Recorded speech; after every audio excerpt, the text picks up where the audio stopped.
चलिए दोस्तों, सुनते हैं आज फिर एक नई कहानी। मेरा नाम प्रिया है। मैं बहुत खुश थी कि मेरी शादी रवि से होने वाली है। शादी घर वालों की मर्जी से तय हुई है। मेरे भैया की शादी अभी 1 साल पहले ही हुई है। मेरी भाभी का नाम रचना है। मेरी भाभी बहुत सुंदर है, साथ ही बहुत हंसमुख है। हंसना और बातें करना उन्हें पसंद है। जब से भाभी घर आई है, घर में एक अलग ही माहौल रहता है। मेरी भाभी से मेरी अच्छी बनती है, लेकिन एक बात की वजह से मुझे नहीं पता था कि मेरी सोच इतना बदल जाएगी। एक दिन रवि जब घर आया था, तब मैं भाभी और रवि के साथ में एक कमरे में थी। हम लोग बैठे ऐसी ही बातें कर रहे थे। जैसा कि मैंने पहले ही बताया कि मेरी भाभी बहुत बातें और मजाक करती है, ऐसे ही बातों बातों में उन्होंने रवि से कह दिया कि आपने भी क्या देखकर इसे पसंद कर लिया। आपका दिमाग तो सही है, अभी भी मौका है, आप बच सकते हो। शादी अभी हुई नहीं है। इतना भी होता तो शायद मैं बर्दाश्त कर लेती, लेकिन उसके बाद जो रवि ने कहा उससे मुझे ज्यादा बुरा लगा। रवि ने कहा कि क्या करूं भाभी, आपकी जैसी सुंदर तो मुझे शायद मिलेगी नहीं।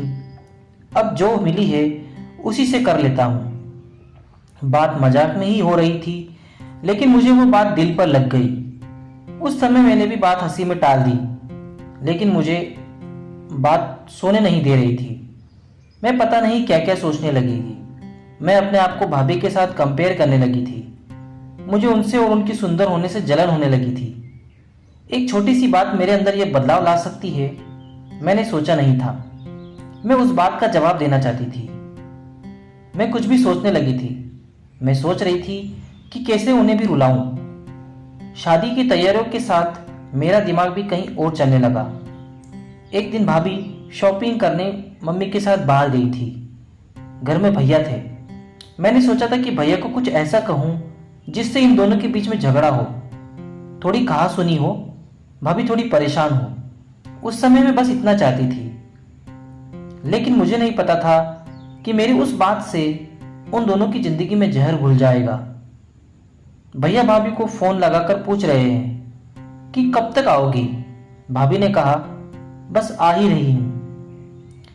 भैया बोले कि पहले भी यही बोला था, अभी भी यह कब तक आओगी। मैंने उस बात को पकड़ लिया और भैया के फोन रखने के बाद मैंने कहा कि खूबसूरत लड़कियों की बात का कोई भरोसा नहीं होता भैया।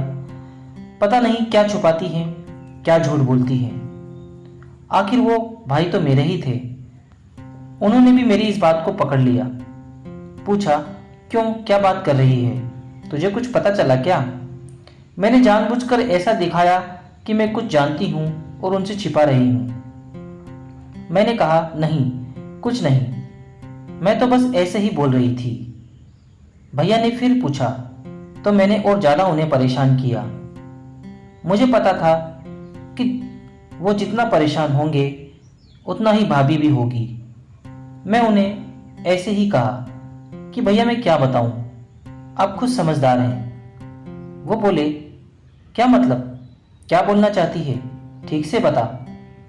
मैं अब क्या कहती, लेकिन अच्छा हुआ कि उसी समय भाभी और मम्मी वहां आ गए और बात टल गई।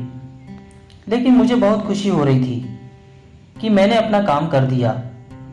भैया उनके आते ही अपने कमरे में चले गए।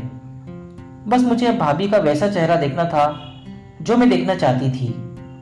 भाभी करीब 1 घंटे बाद जब कमरे से निकली तो उनका चेहरा बयान कर रहा था कि मैंने जो बोला है उसका असर हो रहा है।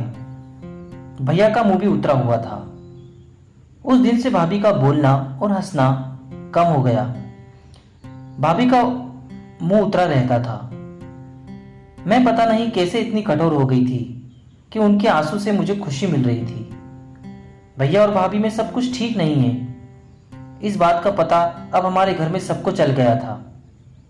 भाभी अब मुझसे भी बात नहीं कर रही थी, लेकिन मुझे बुरा नहीं लग रहा था। एक दिन भैया भाभी से किसी बात पर बिगड़ गए और सबके सामने उन्हें घर से जाने को कहने लगे। मम्मी और पापा ने कहा कि क्या हुआ, क्या बात कर रहा है। ऐसा क्या हुआ? लेकिन वो बोले कुछ नहीं। भाभी को वो बात बहुत बुरी लगी और वो अपने घर जाने लगी। मम्मी ने कहा कि शादी सर पर है, ऐसे कहाँ जा रही हो? भैया बोले उसे जाना है तो जाने दो। भाभी मेरी तरफ देख रही थी, लेकिन मुझे ना बुरा लग रहा था ना मैंने उन्हें रोका। भाभी अपने घर चली गई। शादी में सिर्फ 10 दिन बाकी थे और भाभी घर चली गई। घर में मम्मी, भैया और पापा को देखकर अब मुझे थोड़ा बुरा लगने लगा था, पर मैं अब कुछ नहीं कर सकती थी क्योंकि बात बहुत आगे निकल गई थी। सच बताऊं तो बात इस हद तक चली जाएगी इसका मुझे भी अंदाजा नहीं था। शादी के समय सभी के मुंह उतरे हुए थे और इसका कारण मैं थी, लेकिन यह बात मैं कैसे बता सकती थी? भाभी को मम्मी ने फोन किए, लेकिन वो नहीं आई। घर का माहौल ही बदल गया। भैया से सभी पूछ रहे थे कि ऐसा क्या हुआ, लेकिन वो भी कुछ नहीं बता रहे थे। घर की रौनक ही चली गई थी।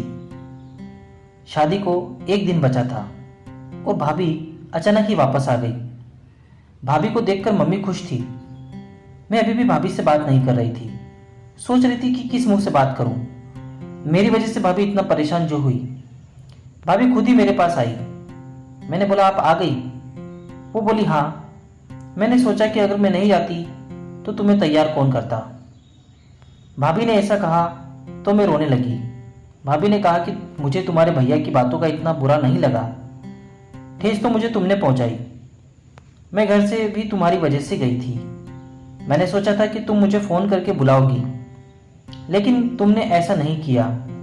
मुझे नहीं पता था तुमने ऐसा क्यों किया, लेकिन मैं तुम्हें एक बात समझाना चाहती हूँ। अब तुम्हारी शादी होने वाली है, तुम दूसरे घर जाओगी। कुछ ऐसा मत करना जिससे बाद में तुम्हें पछतावा हो। मैंने भाभी को कहा कि मैं भैया को बता देती हूँ कि वो मजाक था। भाभी बोली तुम उसकी चिंता मत करो। उन्हें अगर अपनी पत्नी पर विश्वास नहीं तो यह उनकी गलती है, तुम्हारी नहीं। मैं उनसे निपट लूंगी। शादी का समय है, तुम खुश रहो। भाभी के आते ही घर में रौनक आ गई। इस गलती ने मुझे बहुत कुछ सिखाया। मेरे अंदर की जलन और ईर्ष्या को खत्म कर दिया। मेरे अंदर एक डर पैदा कर दिया कि मैं कहीं गलती से भी किसी के साथ कुछ गलत ना कर दूं। भाभी मेरे जैसी नहीं है। मुझे पता है वो भैया को भी संभाल लेगी।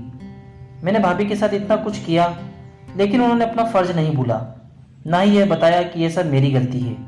ऐसी भाभी सभी को मिले।